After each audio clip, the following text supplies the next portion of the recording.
Hello everyone. In this video, we will learn how to find the maximum element, minimum element, and average value of numbers stored in an array using Java. Already I have told you about the scanner use of scanner class in my previous video. Kindly watch.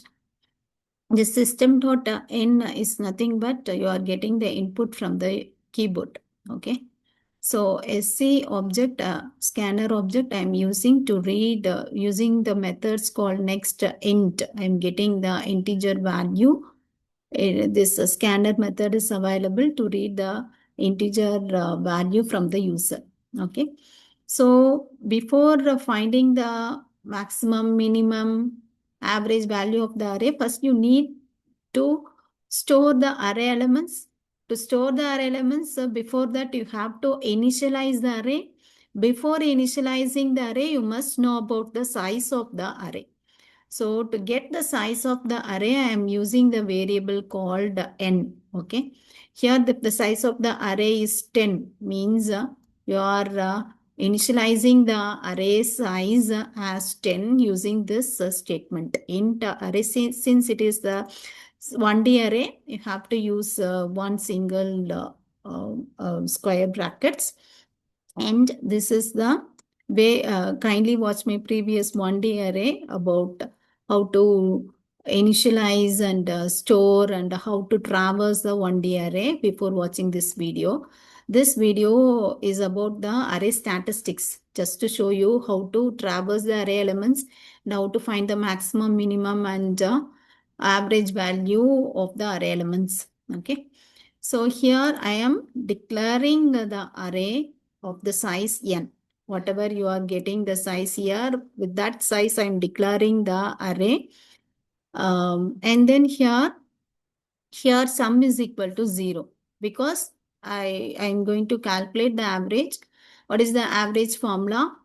Total sum of the array elements divided by number of elements, you will get the average. So while reading the array elements itself, I am summing up the elements also, array elements also. Okay, that's what here the logic does. Here if you see, for 1D array, you need one for loop because already you know about the array size n. You need to give one for loop.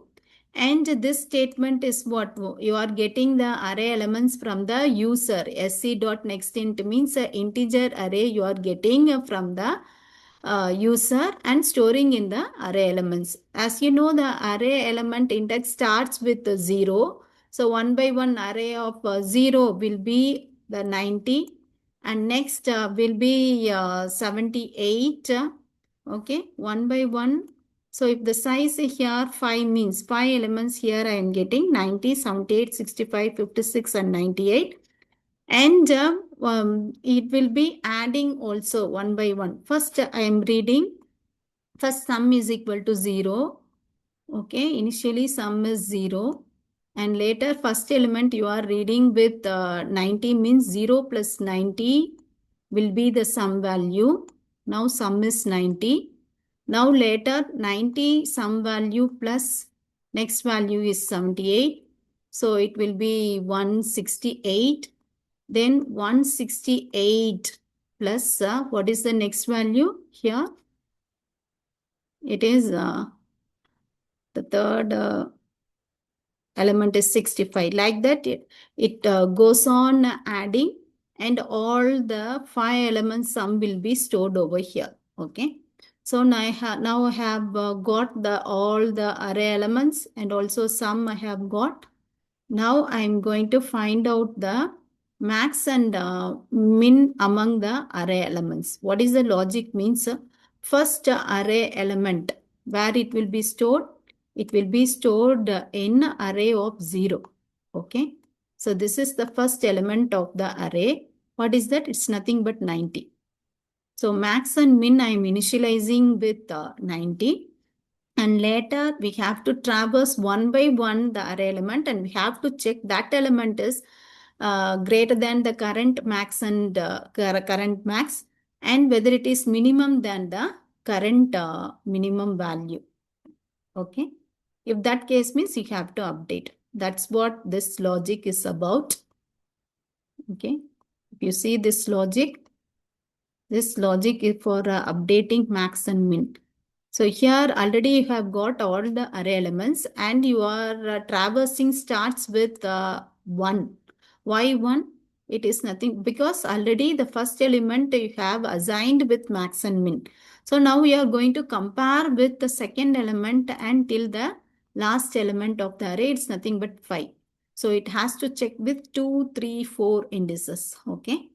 Now you for max checking whether the current element, what is max? Max here is 90.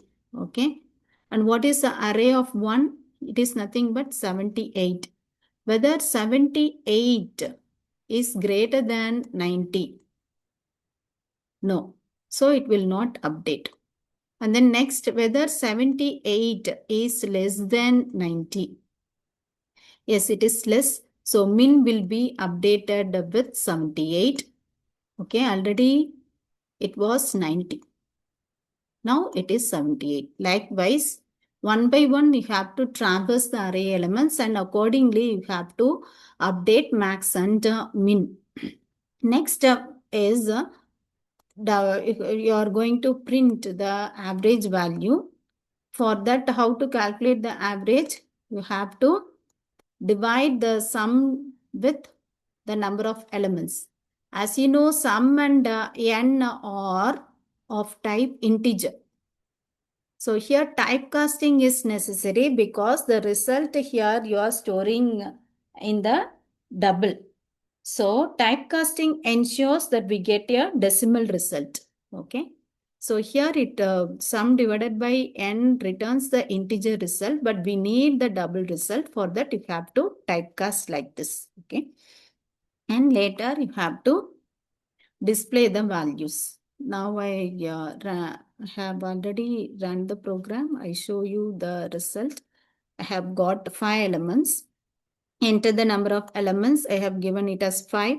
And what all the elements I have given means 90, 78, 65, 56 and 98. In that maximum is 98, minimum is 56 and average is 77.4. Okay. I hope you have understood the array statistics. Thanks for watching.